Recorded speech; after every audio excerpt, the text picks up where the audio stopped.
I'm going to call to order. Uh, it is now 3:07.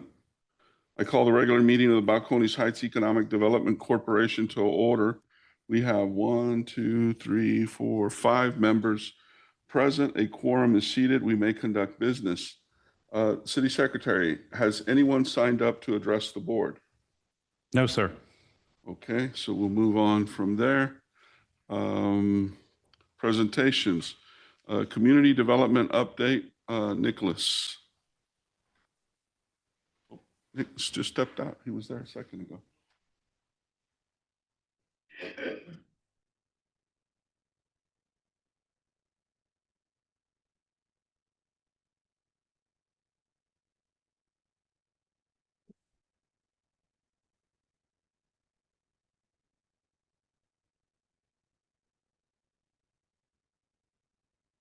Sorry about that, Nick. We got everything up and running, so we decided to get started.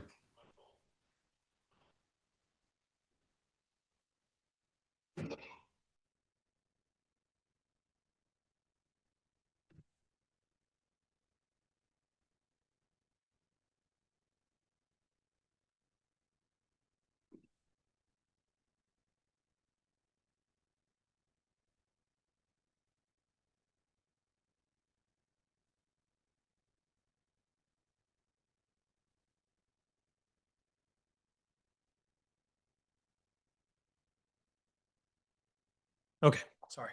No worries. Okay, so just to quickly go over our community development updates here. We'll start with our projects in progress. Scooters Coffee at 4443 Fredericksburg Road. We're nearing completion right now. Utilities should be connected, SAWS and CPS. All building finals are being requested for next week, so we're anticipating about a week or two here. They should be open up and running there. New certificate of occupancies for the past month. We have Noir Armoire at the mall and Vanguard's Vault at 4515 Fredericksburg Road, both tax generating businesses. Or commercial vacant lots and buildings. I don't want to go through all of them because all of them are the same as the past couple months here, but I do want to note that we've taken one off the list. 4519 Fredericksburg Road. That's the former Wendy's. That is going to be a Tia Taco Hut. They've started applications. They're going to have signage up there pretty soon. So that should no longer be a vacant business pretty soon here. What's the name of it? Tia's Taco Hut. There's a couple around the city here. Yeah. Yeah. Tia's Taco Hut. So we should see that in the next couple months. That is a huge hotspot for homelessness. So we're hoping once we get a business in, there's going to be much more visibility there and the issue is going to start to go away there. Moving on to residential, all of these addresses are the same. There hasn't been any changes on any of the for sale or lease properties. Before I kind of move on from any vacant for sale for lease properties, commercial or residential, do you all have any questions? Fantastic. Capital improvement projects, Crestview Phase 3, there's been a couple updates since I submitted this form. So plans have been completed. We're no longer in the survey phase. We're nearing the start of the project here. Project start is anticipated February of 2026. Bidding will start pretty soon here. Moving on to Hillcrest Road reconstruction, design phase is at 85%. Somewhere around there, no longer at a 60. Again, there's been updates in the past couple days. SAWS is continuing to review the proposed infrastructure. Project completion, we're anticipating, 2027, end of 2027 calendar year with a start date early 2027. Miscellaneous projects, Methodists have submitted their plans for the bronchoscopy, procedure room expansion and renovation, a $1.2 million renovation project. They've been approved mid to late January construction start. Dave & Buster's has submitted their plans for renovation, $625,000 project. And those plans have been approved. We also anticipate construction to start within the next 2-3 months here. EPA Brownfields assessment grant, site inventory is still in review stages. It's been that way for the past few months with our environmental engineer. They're nearing completion of those sites. They're going to submit it over to the city within the next month or so, and then we'll have it for review. For the residential rental property inspection program, our ordinances have been updated to ensure higher compliance percentage within the upcoming inspection cycle. This is a very hot topic within EDC and City Council, where we're understanding that there's numerous code violations, but through these updates that we're giving with our ordinances, our code officer is going to be able to better enforce these, and we should see much better quality of life and much more compliance within codes. Any questions? Any questions from any of the members?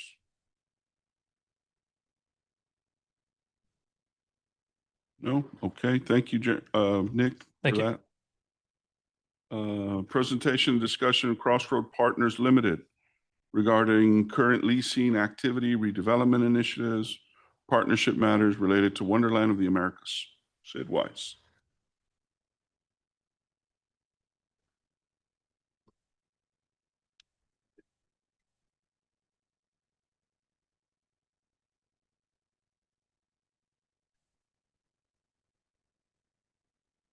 Very good. Yes, that's be fine, Sid. Victoria. Test. All right. Hello, board. Hello, staff. I'm going to pass out these calendars. This is for 2026. Actually, Joe is. Thank you. So the calendar that you'll be receiving is a provisional calendar for 2026. We gather these, the events prior, so that way we can get ahead of the game. This is not set in stone. These have not been sent to the city for approval, but this is what we gauge and we look for, like working with Bexar County voting, some of our regular event producers like the city of San Antonio or Catholic Charities, Bexar County.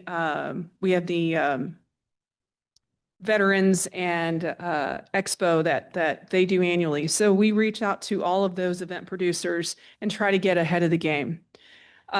So just knowing that this is a provisional calendar, this is not sent out a public, this is not given out to the tenants at this time. This is just for us to lock in what we're looking at for 2026. So with saying that, with 2025, and I'm still a little tired. I'm waking up still from the week. It's been really a busy December. Our holidays start in September, starting with Halloween. So September, October, November, we've been just back to back with events. So as an overview, with most of our events, we have a lot of the community events, and talking to a lot of the tenants, our bigger, I should say, any of our events really affect our food court. If we don't have an event, it's affecting our food court. So they love having our events. Speaking to Burlington and Ross and AR's Entertainment's really trying to focus on more of the kids' parties. That's where they make a bigger part of their income coming in. Burlington did share with me, political views or not, one of the bigger things that they have struggled with are a lot of the internationals that didn't come this past year to be able to shop. So it's starting to pick up, but it did affect them this full at least 3 quarters. And our last, and it's funny how San Antonio, Balcones Heights, our weather, Texas, we had a nice little winter snap here a couple of weeks ago, and the line out to Burlington was around the building. So people are starting to get their coats. They're starting to really do last minute shopping. Ross has said the same thing. People are really starting to do last minute shopping. They've really had to understand of what they were going to do, whether they were going to buy food or buy gifts. So that seems to be the overall talking to the bigger tenants. Five Below, they've done great. Their corporate headquarters have said that their location here is one of their higher yielding ones here in San Antonio. that they're really trying to keep up with their inventory overall. So they're doing really well. Little shops, we've got, little shops that have done really well. We don't have a lot of overturn in that area. So our main focus is not only continuing with the special events, but really trying to understand how we can help these tenants build on their advertising and marketing on their end. And, it seems like a lot of them are understanding what they need to do on their part to really work and focus on getting that customer base. Anyone has any questions? I'm looking at you, Roger. I'm sorry. That's okay. Actually, I do have a question about some of these festivals, and I've noticed that a few of these vendors, most of them selling are Labubus and all that kind of stuff, but there's a few that actually sell food, and you'd mentioned that it helps your food court, but I wonder how they feel that there's folks selling coffee, there's folks selling pastries, there's folks selling those kinds of things, and They have not had any issues with it. In fact, one of them, which was Grim Bakers, used to be a special vendor. That used to be one of those special vendors at those special events that turned into a food court tenant. If there's if there's been any other issues, would be if there was someone selling coffee that was too close to the coffee, the coffee corner. But overall, we've not had any complaints from the tenants. I think their main thing is that they're coming in overall, that they're going to go and have lunch. Most of the tenants as well, they have more than one item on their menu that they can choose from. And I shared a report with Denise and Sid on actual foot traffic, and I'd like to get on your calendar at some point. Oh, yeah. Share some of that with you. Absolutely. Mr. Weissich shared a report with me about a month ago, and it was provided by Transwestern, and stating that versus Ingram and North Star, we were pinged more than most of the other malls itself. And the discussion that we had was, where are they going? What are they doing? And I can see definitely an influx over to Wonder Theater. Whether they're staying or not, that would be a question, because one of the bigger complaints that we have, and I know that Sid and Denise have been working on it left and right, is we've got escalators that are working now, but if we don't, then it's an easy in and leave. Thank you. If I may, Mr. Chairman, we have a question. Victoria, I think I brought this up before where we've discussed it, and I think Ms. Denise was involved at the time we discussed it, but one, on the events, obviously Angel is the one that's putting on a lot of these events that are designated on the calendar. And the other events as well, not just his, but we've discussed our concern on the sales tax collection, because the city, I don't think, is getting anything out of that. And from my understanding, Angel collects one fee. He pays one fee to the city. I think it's $1,500, Nick? It depends on the event. Most Yeah. of them are about So he $15.50. pays $1,550, and then he charges the people that participate in the event for each space that he puts on there at the mall. Yeah. And then now I've noticed that they're now occupying spaces of the mall that is being utilized. In the last event, I saw the space, one of the spaces in the photography place, it's being used. Are you collecting rent from So that? yes, so any Is there a vacant contract or? I'm sorry. So there's, as far as any vacant space, just even like Bear County Voting, if they're utilizing a vacant space, we're charging $75 a day. No matter the size of the. No matter well, and I'm limited to what spaces, like I don't touch A18. There's bigger spaces that are out there that I'm not privy to even throw out there. But it's not often that we use the vacant spaces. In fact, it's a good problem to have. I don't have very many spaces to use.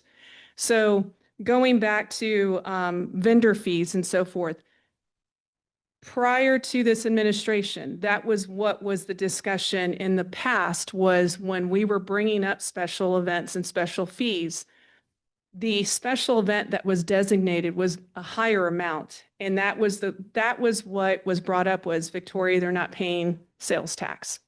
And so again, I bring up is we can make sure that they have a sales tax ID. We can't force them to pay taxes. No, of course not. That's So- going to be a regulatory Exactly.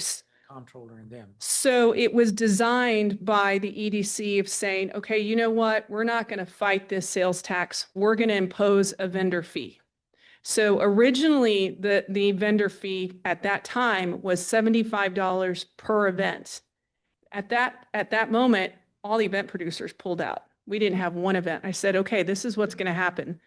You're going to kill the food court. You're going to kill the little shops. These people are not having events. They pulled out, all of them.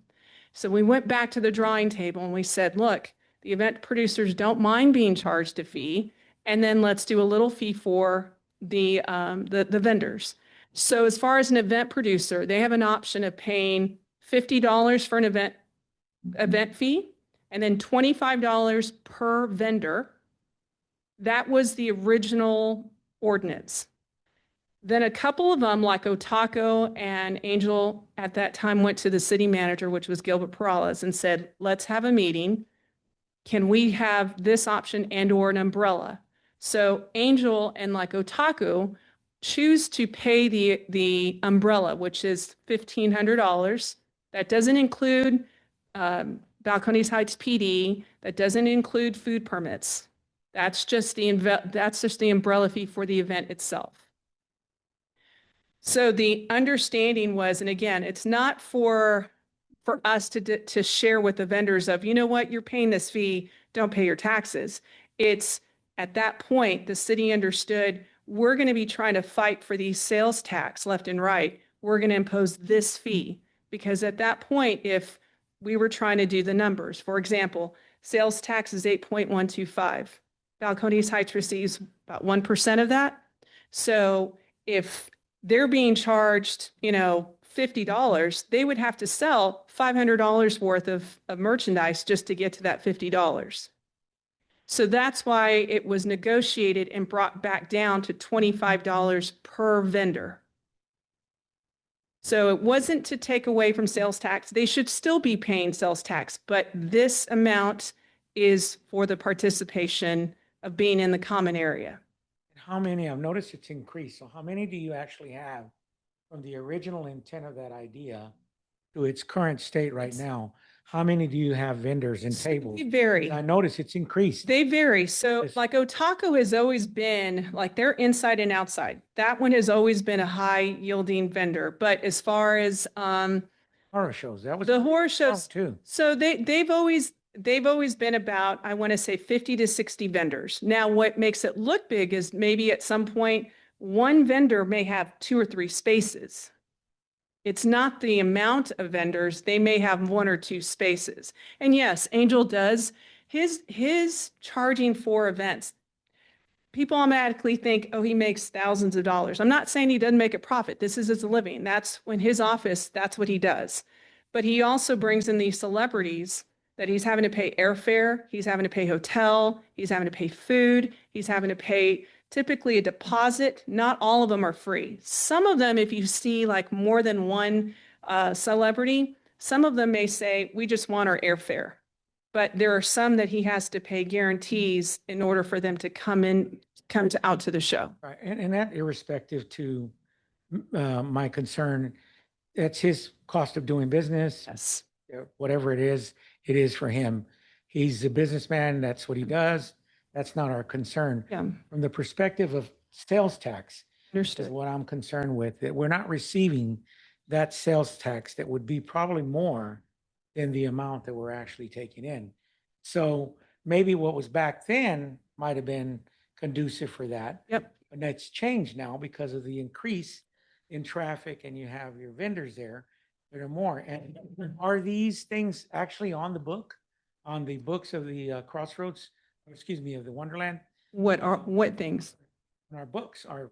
But I'm not understanding what you're asking. Meaning what Angel is paying these new rules that you're doing where you're leasing out the space for $75 now? That Yes, wasn't before absolutely. done? It doesn't matter, even if, like Bear County voting, we send out our invoice, we bring, and yes, we bring in the income, and that is in the books. It's not anything, nothing is ever off the books. Okay.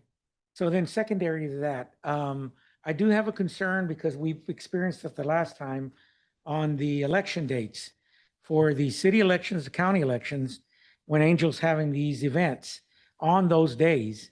There's a lot of traffic, parking problems, people trying to get in to vote. He's having them on the same date. On our election, which is May 2nd, he's going to have the 5th annual Queens of Harlem on that date. So what we experienced that time when myself and Councilman Burton and Councilman Hernandez were out at the mall was there was a tremendous amount of traffic and the voters couldn't get in and out easily. And So this is why we're having this conversation now. So if you want to remove that, we can absolutely do that. okay, So when we reach out to them, we didn't get these dates of early voting until later. So this is why we have this discussion. Do we say, you know what, Victoria, we'd really like to keep this weekend open, and I remove it. okay. Yeah, But that's that's something I think we can consider absolutely, and look at to see how much interference it would have. I sure. just want it to be a seamless process during that day Yeah, and the early voting. Make it absolutely. easy for people to vote, get in there and park, get out and do their business. So, and I will even tell you, like Senior Fiesta, that's going to be a heavy, heavy day, but early voting. So do you want us to tell them no? You're talking about a lot of patrons coming out that day and, Yeah, that's something we need to consider, but I wanted to bring it to your attention. I'm glad that you at least told me that that's something that was just considered, but it absolutely. was just put on the agenda so we can look at it, Yes, subject to change, yes. modification. That's why, I introduced this as provisional. So if there's anything that we want to pull out, by all means. Okay, great. Thank you so much. And- Mr. Chairman, that's all I have. I'd like to just, Thank you. Thank you, Victoria. if we can, suspend the order for just a second and potentially go into executive session because our council is going to be leaving here shortly and there's just one matter. So if we can, it is now 3:29 PM and we will go to executive We'll come session. right back to open in just a little bit, right? Yes.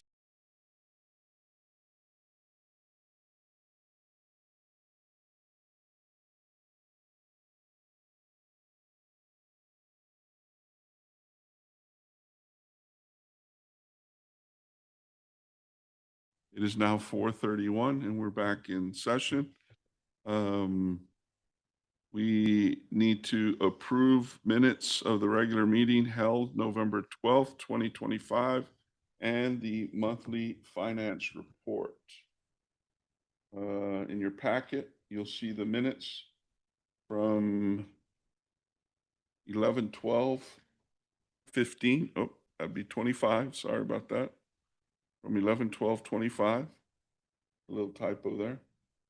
And the current financial report are provided. Do either of these items need to be taken out of the packet for further discussion?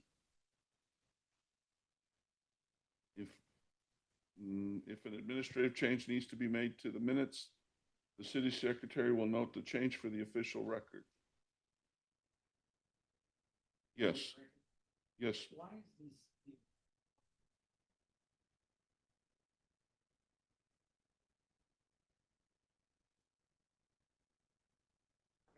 Disregard the entire finance package. That only one, it will be page 22, which is just the EDC finance report. That's one page only. Yeah, it just gets us.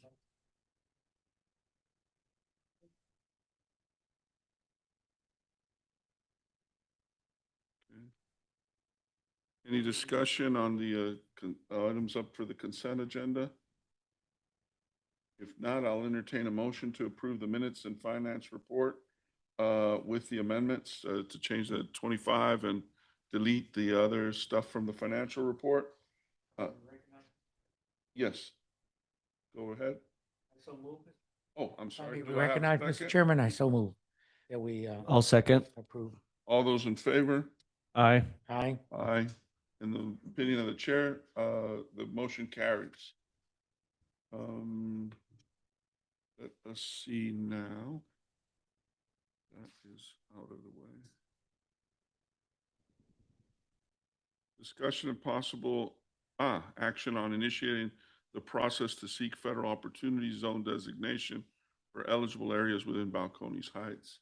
I have did I already hand it out or? Okay. So the mayor and I attended a conference put on by some folks called Novogradac. They're big players in the sort of the tax and finance realm. And as part of the big beautiful bill that was passed over the summer, they're revisiting the opportunity zones that were originally back in 2016, 17. And there'll be what they call Opportunity Zone 2.0. This is updated and permanent opportunity zone incentive has some changes from the original version, including narrowed eligibility criteria for census tracts to be designated as OZs, opportunity zones, with the requisite median family income dropping from 80 to 70% of the area-wide family income, and with the ability to designate contiguous census tracts repealed. Beginning with investments made on or after January 1, 20, if you're designated an opportunity zone, investments made on or after January 1, 2027, investors will be eligible for a rolling 5-year tax deferral period, beginning the day the capital gain is invested. OZ 2.0 investors will also receive a 10% basis step up at the end of the 5-year deferral period. That 10% basis step up triples to 30% for rural. We're not in a rural zone, so it doesn't apply to us. Defined as investments made into a qualified opportunity fund that holds 90% of its investments. Again, rural doesn't apply to us. So this is substantial improvements effective. It is also anyway, so there's that. And just again,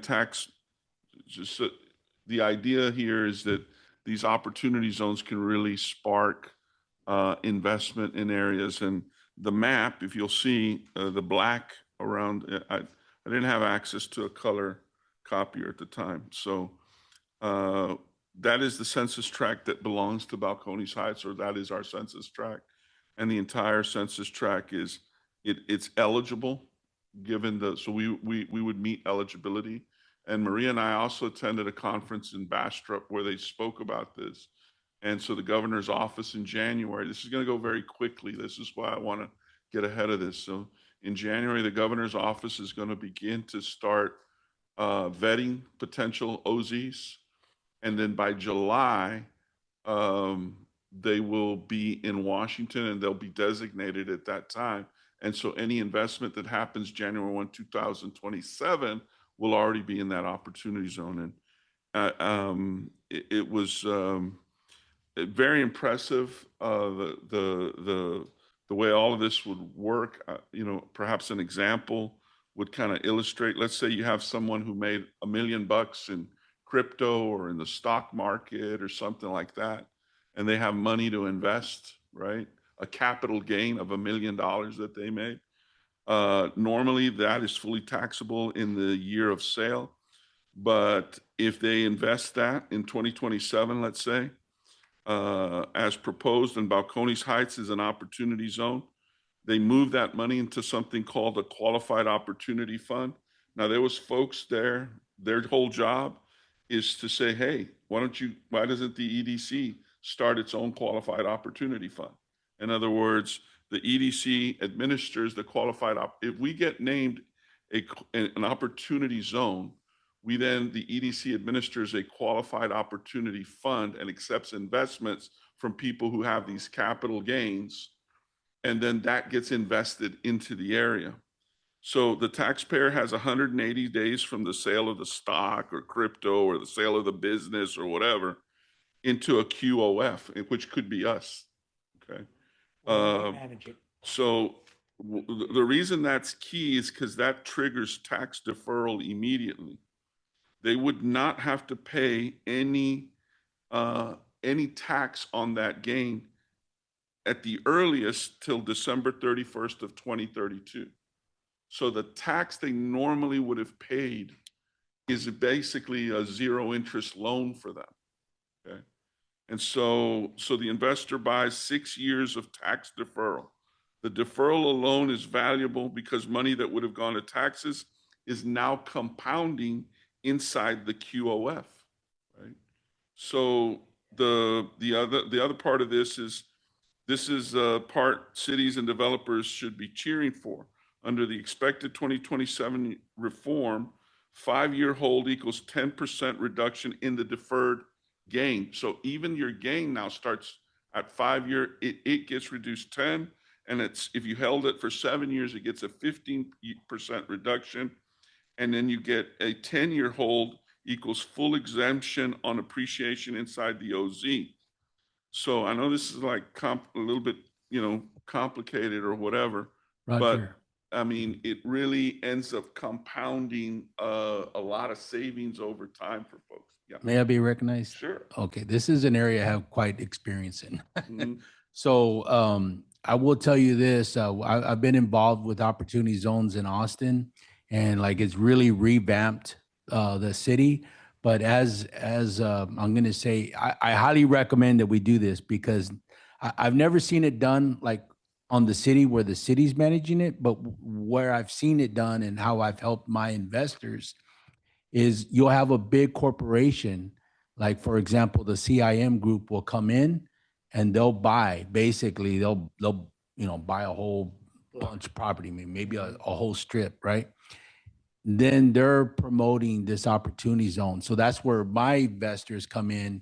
They have these large capital gains that is what Roger was trying to say. Not only do they get a deferral, but like what these big corporations like CIM Group will do is they'll give them a dividend payout that's tax free, that basically is set aside to cover that capital gain tax once it comes due. If they hold it for the 10th year, then essentially any growth or gain in that investment, they get a step up in basis and it's absolutely tax free. I mean, like investors jump on this, like, I'm just telling you. Well, They're lining up. That's why we want to get ahead of the game. So we need to do it. When we Well, discuss and this, and you're everything. I just echo what you've said, but the reality as well is what we're aiming for is a very, it's a little early for this, but it's a little premature. But we're actually seeking philanthropic support because what will end up happening is there are, let's say, wealthy Amazon type. What was the woman who was married to that guy? Bezos X or whatever, these Lindsay. entities and they'll accept lower than market returns, like even with that. So it's a very specific type of fund. There are a few, no city this size ever does it. Okay. I'll just tell you that right now. It's always cities much larger than us, much, whatever. But I don't see why we couldn't do it. Like and in talking to the folks who do these things and put them together, they're like, no, you could absolutely do it. Like, we'll administer it for you. This is what we charge to administer, et cetera, et cetera.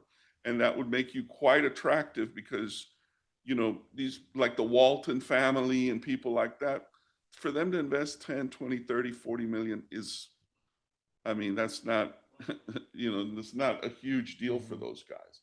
there And are some big especially hitters if there, it's Jimmy. they call ESG type,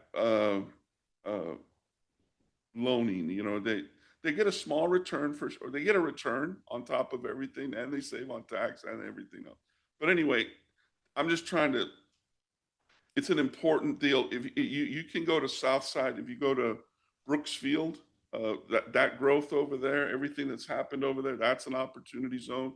A lot of the stuff in Live Oak, that's also up on that corridor.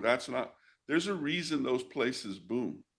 And it's because of coupling the tax deferral and for businesses like yours, if you wanted to cash out or whatever, that would also, for our own businesses, it'll be a boom as well, because there's many funds that are actually looking for businesses to acquire and things like that, because it's in an opportunity zone. So it's a tool. It's not going to fix everything. It's not going to do everything, but it's just another thing that we could have in our quiver to entice and bring folks in, to see the potential that's here. Do to move forward with that, So pursuing no, that. I just wanted to put it out, and then so we will probably we're Apply for working it. with a consultant right now who is well, he's not hired yet, but who is hopefully get us before the governor's office and has relations with the governor, and because that's the key folks who make this decision. So that'll be the first step, and we're hoping that will be in January or February, where we can go to the governor's office and say, look, designate this census tract as an opportunity zone. So I And see we it, meet the criteria because so I it see says it that. as possible action. So should we make a motion to, Sure. Give us authorization. I'd like to move make a forward. motion to initiate the process to seek the federal opportunity zone designation. I'll second. All those in favor? Aye. Opposed? In the opinion of the chair, the motion carries Any unanimously. question? Okay. Good. Go ahead. Ask one thing. I know with the OZs that the mom and pop businesses that are here are generally not funded because they're considered high risk. It's usually these big corporations that come in that want this huge tax shelter, correct? So that's when you see changes take place and these small businesses pretty much pushed out. So the money is not there for the small business people here. It's going to be people like Jeff Bezos, some of the bigger people coming in and just bulldozing everything, bringing the cranes and just changing the whole.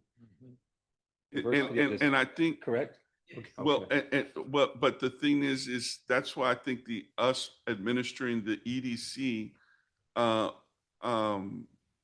administering the opportunity fund, if it was a private sort of capital Yeah.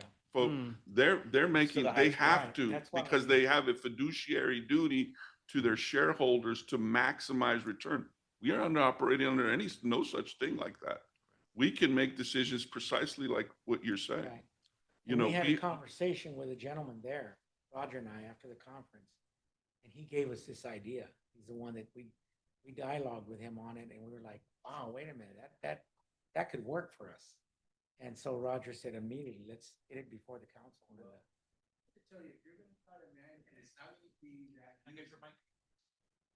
If you're going to try to manage, or the city, or the EDC is going to, it's not going to be easy because the money has to come from capital gains, right? And so these folks, you can look at ozpros.com. Okay, they create it, they manage it. There's some folks like accountants and stuff who feel comfortable doing a lot of the compliance stuff, which we would not. We would just simply farm that part out. yeah, because a then- big corporation, they can, I'm going to say advertise that out nationally, and they're bringing investors from all over the place Mhm. into what, like, I guess I'm still thinking like the big picture, but if you're trying to get a small mom and pop to invest in here, it's going to be hard. No, You gotta, no, you we gotta can't farm do it that. out. Big The business. investor is philanthropy and those philanthropy related funds, because they could choose to invest in whatever opportunity fund they want. But this will be a very unique fund in the sense that it's administered basically by the people for the people. See what I'm saying? And we don't have to operate after, off that same, but anybody can invest in an opportunity fund. So sovereign funds or whoever can come in and invest here too. But at least we have a modicum of control. And we were able to identify another source, again, like the TERS, as another tool in our arsenal to make the city move forward. And so that's why we brought it. We're like, okay, let's get it on the agenda right away. And I knew you were going to like it because of the language. If the EDC can be in control of it and the EDC has the best interest of the city and the constituents and the businesses, Right, the then I small think that's a win-win. We can So, protect the small Well, businesses. and as well. and if there are gains and what have you, those could be, shared with small business and all that. So it gives us, if you didn't operate it, you wouldn't have any control. And then whoever wanted to invest can come in and Just pull invest. those And, in, yeah. and technically they still can, but I mean, at least at this point, Right. folks also have a mechanism by which to invest and sort of, because there are many people that have money and they want to, do the right thing, sort of a oblige noblesse, or do the, get a gain for sure, but also build up community and those kinds of things. So they're not mutually exclusive. They can both happen. Okay, so you have the motion that was second, and then just call for the vote. We already did? That we did, yeah. Oh, that's right, we did. Sorry, my bad. All right, so My that was mistake. that. got the Discussion, mindset. possible action on the operating. I mean, we discussed a little bit of the budget, for the WODA partnership. I think one of the things that we could do, Mayor, and I know this is your item, is, pass it with, Some because of the, caveats. yeah, and just simply say, listen, That's we're my looking concern. for, So he understands what we're wanting back from him, yep, and you need to cut back on this part of the budget, so and so, and we'll pass the budget under those conditions that you start taking more of a proactive approach to bring those numbers down right. on cost expenditures. The expectation being that there Right. would be, opportunities to, again, But all will come in, Mr. Chairman, on the, what the final will be on the co-partnership agreement. Once we get that locked in and once it's completed, but technically as part of the old agreement, we do need to approve a the budget. budget, for that's him. correct. So That's that what, would that be has a fine. caveat, Yep. you know? So Mayor, is there a motion to, approve, the budget with recommendations, or, Do you what want would to be the state, right want me to language? state those recommendations? Yes. Okay, so then let me write what I think should be.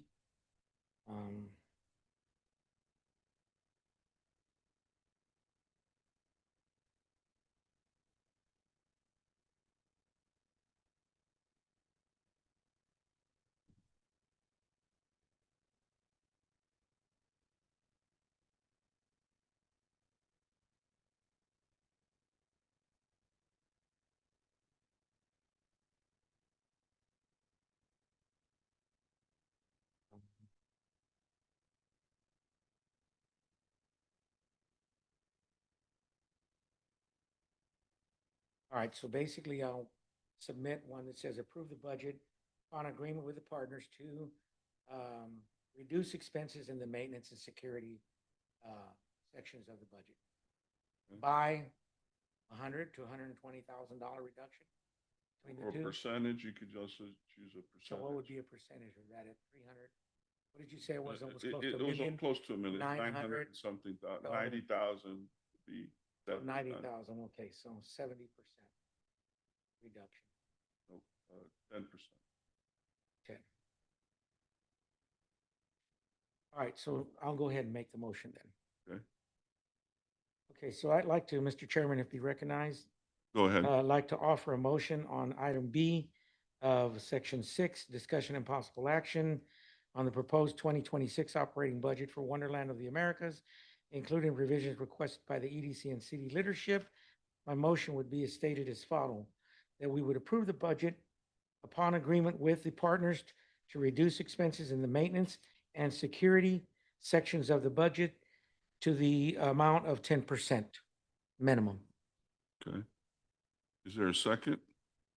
I'll second. All those in favor? Aye. Aye. Aye. Any opposed?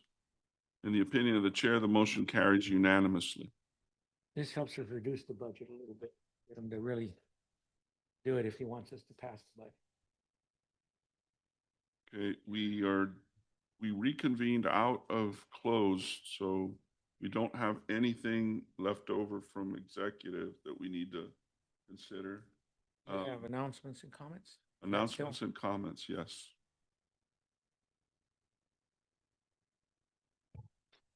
May I be recognized? Yes. So as a comment, city council was able to shift $200,000 into a fund for the EDC to help small businesses develop for this next 2026 budget year. And so as Chairman Roger, I just want you to know that that's there, and I'd like to see some sort of, I'm going to say plan, or, you know, a Absolutely. goal, maybe more of a goal than a plan of how we can utilize this. As an example, Councilman Burton and myself visited with council in Seguin, Mhm. and they took us to the Burnt Bean, and which is a very popular barbecue place in all of Texas. They're ranked #1 in Texas Monthly, right? And they have a line that wraps around that building. It's about 3 hours to get in there. That's the kind of traffic and volume that this barbecue place has. But to get to the story, the owner went to the EDC asking for help. He had the idea of what he wanted to do, but he didn't have the capital to purchase the smokers, right? So the EDC invested in that business. They spent $60,000, which to me is like, you know, really a lot of money for smokers, but they did with the anticipation that the sales tax generated would pay off that 60,000 in 3 years. Well, it was a hit and it paid off in less than 12 months, right? That business has been there for 5 years now, so they've just been, generating a ton of, tax on it. So that is what, we wanted to do or emulate something similar. How can we help, small businesses, maybe an existing business expand or do something to generate more revenue and more sales tax for the city, or maybe a new business that comes in that might, have the potential for high taxes. So I just wanted to let you know that that's there. That's our intent on the council. And maybe you can put some kind of goal or strategy together on how we can utilize that in 2026. Thank you. I absolutely, that'd be, music, I'm sure, to everybody's ears, because there's many really from a lot of opportunities there. Do you know if it was a grant or was it a loan, or how they got the money? It onto was the a street? grant, which was amazed me. Yeah. The thing is that Seguin is doing so well. Their Mhm. EDC is well funded. They have the resources. We're not at that point right now, so maybe we need to do it as a loan. But so whatever the EDC sees It could be a best. Yeah, forgivable loan as well. I mean, it could True. be, it could be, because I had written a grant uh, along those lines. It didn't get funded, but I've seen that work, where it's essentially a revolving loan fund, and the money that folks pay back in, it's very low interest. Like interest only maybe in the first year. And then if they're on their feet and stuff, then you start collect, and it's sort of the waterfall kicks in down the road, and there's more money in there later, and it sort of kind of replenishes itself. And of course, if, I mean, that kind of a story, that in and of itself probably paid for the whole program, maybe. You just need one story like that, that would do it. So, but absolutely, I'll share with the board a one pager that I put together before it was called the Balcones Heights Loan Fund or something like that. Chairman, if I can be recognized, I have a thought on that. I found out recently the hard way that SBA loans now have fees were brought back. The fees went away for a while to do an SBA loan, but they've returned, and that can be a challenge for business, especially if, we had folks that were approved for a loan and the fees weren't included, and then that comes back and that can change the loan. Be an interesting way if they got approved for an SBA loan, that the city would cover, like SBA fees, because if you're doing an SBA loan, there's a lot of hoops you have to go through in order to get approved from that. So it's almost like the bank and the federal government are doing that hard work. And then if they're opening a business in the city of Balcones Heights, could cover some of those loan fees or whatnot. Good That would idea. be a Mhm. interesting way to stimulate that and make it easier. Yeah, for sure. And do you know how high those are? Or on I know I'm on not holding you to nothing, but no, it was about a $750,000 loan. According to the bank, it was about $30,000. fees. So yeah, Significant. but yeah, Yeah, well, it could be a deal breaker. some of that could have been bank fees, Yeah. but yeah.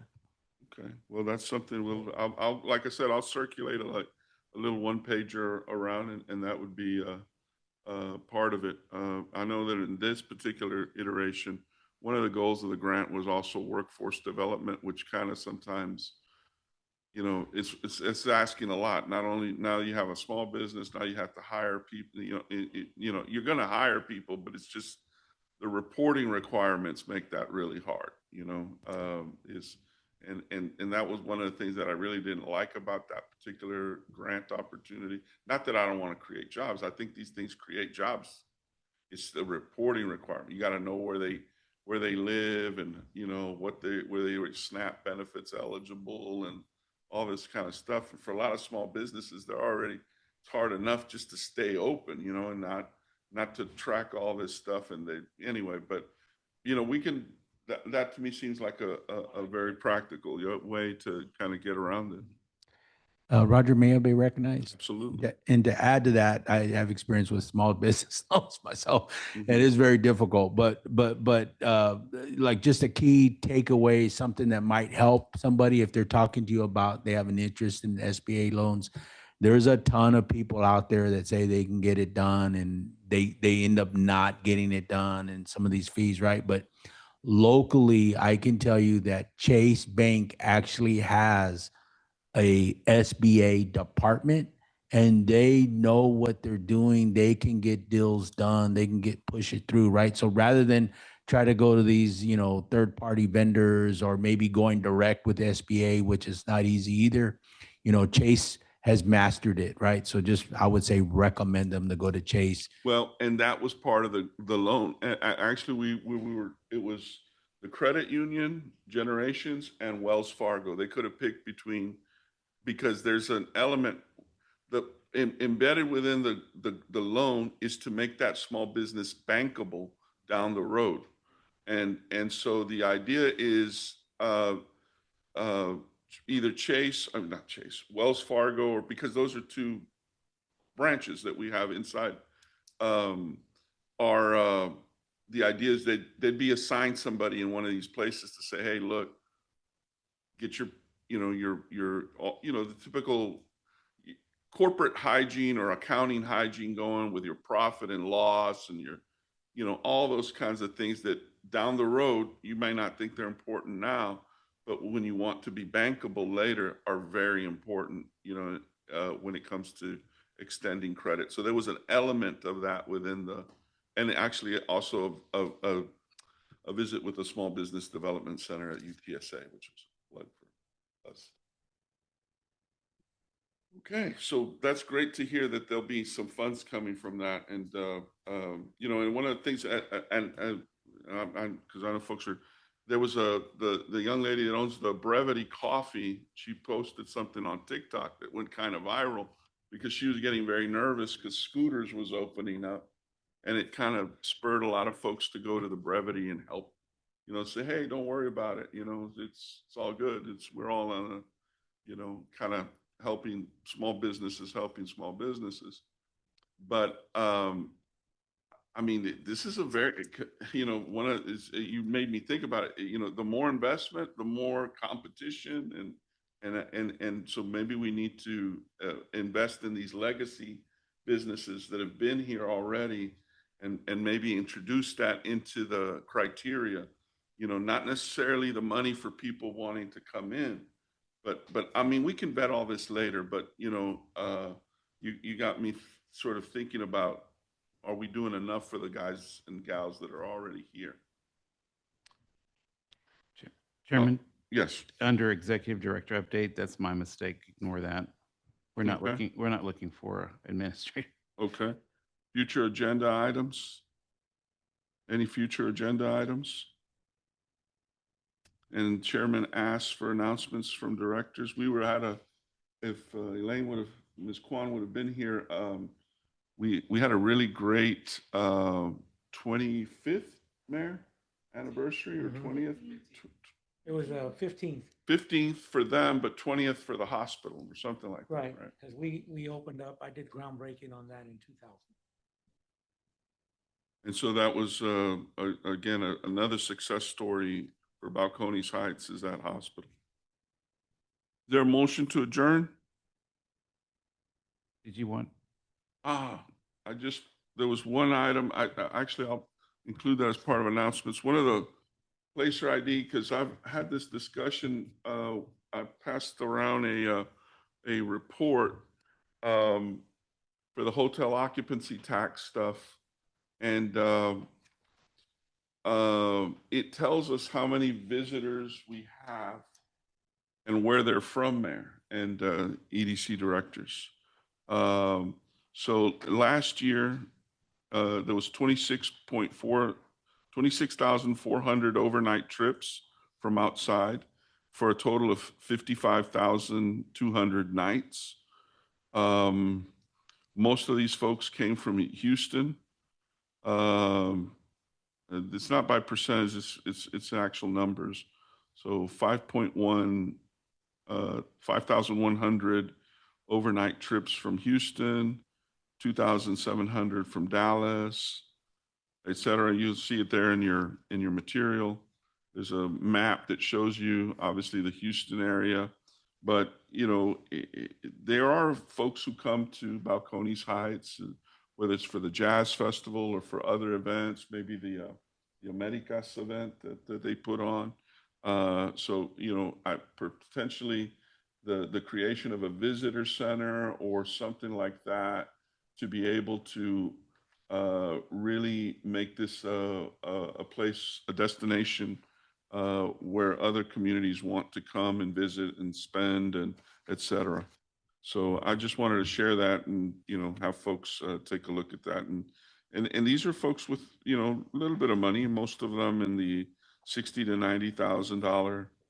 $90,000 range. And they stay for, a couple days mostly, but a few folks stay for 3 to 7 days as well.